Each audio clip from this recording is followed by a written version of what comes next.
Hi guys, we're in day 13 now, so we're looking at lesson 54. Flip over and follow along. So we're looking at angle relationships. So again, if we have intersecting lines, as we've talked about, we have adjacent angles. So 1 and 3, 1 and 2, 2 and 4, 4 and 3, and then opposite angles 1 and 4, and 2 and 3. So adjacent means that they're next to each other. Opposite means they're obviously on opposite sides of the intersection. So and then we know 1 and 3 add up to 180. 1 and 2, 3 and 4. Those are all supplementary angles. In this case, they add up to 180. And then angles 1 and 4, we could work back to prove, but we know that they are the same angle measurement. And then 2 and 3 would be equal in measurement as well.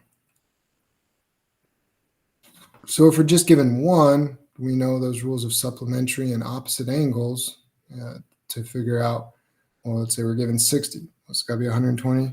That means this one's got to be 120. If this is 60, the opposite angle has to be 60 as well.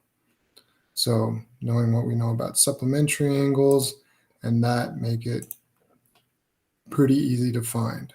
So if we have this figure here and we have 40 degrees, well, we know angle 1 has to be 140 degrees because it's got up to 180.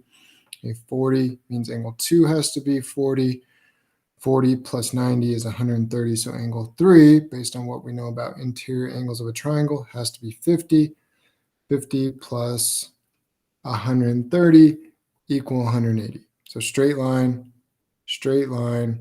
opposite, or vertical angles, as we've also called them, but they're opposite. Those are the same measurements. So we can use those rules to find 1, 2, 3, 4 missing angles. Okay, if we have two lines that are cut by a transversal, so we have a lot of different names for these. So we have obviously vertical angles, adjacent angles, as we just talked about, but then we have 1, 2, 3, 4, 5, 6, 7, 8 angles, and then these relate. So 1 and 8 are the same measurement because they're alternate exterior, on the opposite side of the transversal, and they're outside the parallel lines. Corresponding angles are in the same position. So 1 and 5, for example, are corresponding because upper left hand from the intersection. So those are corresponding angles. Alternate interior, like 3 and 6, they're on the opposite side of our transversal, but they're inside the parallel line. So those would be alternate interior. So adjacent, vertical or opposite angles. Then we have corresponding angles, alternate interior, alternate exterior angles, and we can use that to find all of them. So let's see all the different rules there. But let's say we're given this 1, 2, 3, 4, 5, 6, 7, 8, and we're told angle 8 is 55 degrees. Well, these are supplementary because they're adjacent angles. They have to add up to 180. So this has to be 125. 5 is a vertical angle with 8, so it has to be 55. 7 is opposite of 6, or a vertical angle, so it's got to be 125. 8 and 1 are opposite exterior angles, or alternate exterior angles, so they have to be the same. So 1 is 55. 8 and 4 are corresponding angles, so that has to be 55.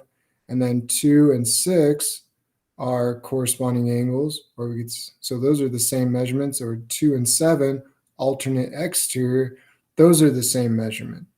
So you notice in these 4 and these 4, we only have 2 different angle measurements. So 55 or 125. So you could think about, they're either going to be perpendicular and all be 90 degrees, or most cases they're going to look like this. So all of our acute angles, or less than 90 degree angles, are going to be the same measurement. All of our obtuse, or greater than 90 degrees, are going to be the same measurement. So we have 8 missing angles. We're given 1. It looks like, oh, we have to find 7 missing angles off of 1. But once you kind of learn these rules and remember how to do it, it's actually pretty simple to find all of those angles. Structurally, if we had triangles into bridges and towers to make them more rigid, and made a railroad bridge with steel truss and strengthened by triangles. Okay, we use these all the time. We could use the same rules of our transversal to figure out what the angle measurements were. So this one's 40 degrees. So ABF is 40 degrees. Okay, so again, these would be our parallel lines. These triangles would essentially be our line segment that makes a transversal. So we could find all of the angles off of that using what we know about interior angles of triangles, and then opposite interior, opposite exterior, corresponding angles, supplementary angles, and all of that.